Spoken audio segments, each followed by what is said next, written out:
Hello friends, आप सब कैसे हैं। मेरा नाम है प्रफुल्ल कुमार। आज मैं एक नया वीडियो बना रहा हूं। इस वीडियो में मैं मोबाइल फ़ोन के इस्तेमाल पर बढ़ने वाले खर्चों के बारे में बातचीत करूंगा। दोस्तों, भारत में करीब 100 करोड़ लोग फ़ोन का इस्तेमाल करते हैं और फ़ोन के बढ़ते हुए इस्तेमाल का कारण यह है कि भारत में कॉल करना और इंटरनेट का इस्तेमाल करना काफ़ी सस्ता है और आप 200, 400, 500 का रिचार्ज करा के आप अपने दोस्तों, रिश्तेदारों और अन्य लोगों से अनलिमिटेड बात कर सकते हैं। 1 GB 2 GB इंटरनेट का इस्तेमाल हर दिन कर सकते हैं। दोस्तों, एक ज़माना था जब भारत के मार्केट में कई टेलीकॉम कंपनियां थी और ये सारी की सारी टेलीकॉम कंपनियां मिलकर ग्राहकों को लूटती थी। लोकल कॉल करने के लिए 50 पैसे पर मिनट का चार्ज लगता था और STD कॉल करने के लिए ₹1.5 पर मिनट का चार्ज लगता था। इस तरीके से भारत की जो टेलीकॉम कंपनियां थी वो काफ़ी पैसा बनाती थी और उनकी कमाई अंधाधुंध तरीके से बढ़ रही थी। 2016 में जियो टेलीकॉम कंपनी मार्केट में आई और इस कंपनी ने अन्य टेलीकॉम कंपनियों का बजट बिगाड़ दिया, उनकी खटिया खड़ी कर दी। जियो ने लॉन्च होने के बाद कई महीनों तक देश के उपभोक्ताओं को फ्री कॉल और फ्री इंटरनेट की सुविधा दी और एक समय के बाद अपने पैक्स पर पैसा लेना शुरू कर दिया। दोस्तों, जियो के आने के बाद भारतीय टेलीकॉम मार्केट की दशा काफ़ी बदली है। जियो के दबाव की वजह से ही एयरटेल, आइडिया, वोडाफोन जैसी कंपनियों ने अपने महंगे पैक्स के दाम कम किए और लोगों को सस्ती दरों पर इंटरनेट और कॉलिंग की सुविधाएं प्रदान की। जियो के आने से मार्केट में कंपटीशन काफ़ी बढ़ गया और बड़ी संख्या में एक कंपनी के ग्राहक टूटकर दूसरी कंपनी में जुड़े और कई ऐसी कंपनियां थी जो जियो के बढ़ते हुए दबाव का सामना नहीं कर पाई और मार्केट से बाहर हो गई, जैसे एयरसेल, टेलीनॉर, रिलायंस। ये सारी कंपनियां थी जो अब बंद हो चुकी है और इनके सिम अब आपको मार्केट में नहीं मिलते।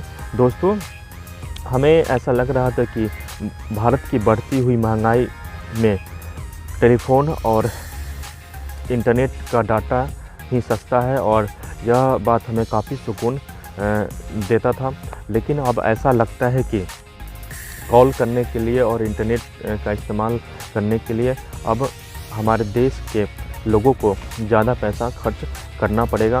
पहले एयरटेल और आइडिया, वोडाफोन ने अपने सभी पैक्स के दाम बढ़ाए और उपभोक्ताओं को झटका दिया। इसके बाद जियो ने भी अपने सभी इंटरनेट पैक्स और कॉलिंग के पैक्स के जो दाम हैं उनको बढ़ाएं और सस्ते इंटरनेट और कॉल का ज़माना ख़त्म किया।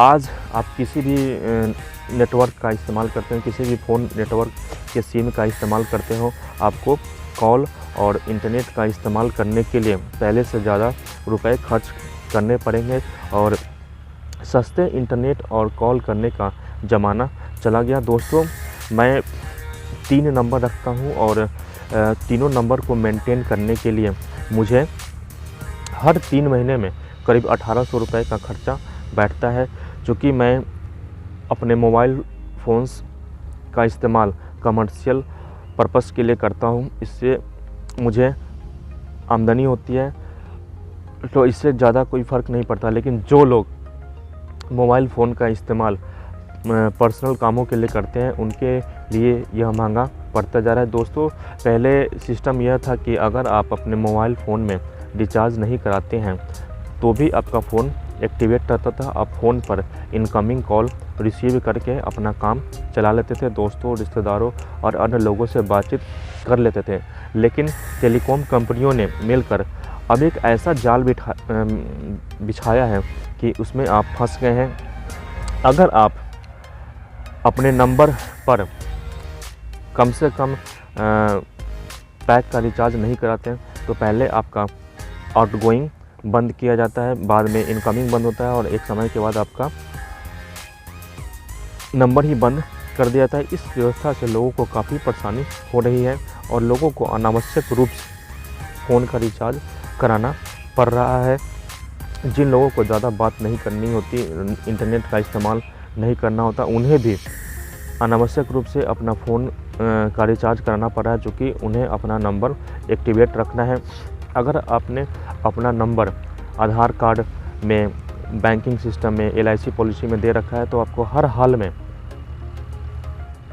रिचार्ज कराना है ताकि आपका नंबर एक्टिवेट रहे और फ़ोन का इस्तेमाल करके होने वाली कई सुविधाओं का आप लाभ उठा सके। दोस्तों, भारत में लूट हर तरीके से जारी है और टेलीकॉम कंपनियां पहले लोगों को सस्ते इंटरनेट और सस्ते कॉलिंग का लत लगाया और जब लोगों को सस्ते इंटरनेट और सस्ती कॉलिंग की लत लग गई तो अब वे इस बात का फ़ायदा उठा रहे हैं और हर दिन, हर कुछ महीने के बाद कुछ महीने में वो दाम बढ़ा देती हैं और जिससे लोगों को काफ़ी परेशानी होती है और लोगों की आय का एक बड़ा हिस्सा इंटरनेट और कॉल का रिचार्ज कराने में चला जाता है।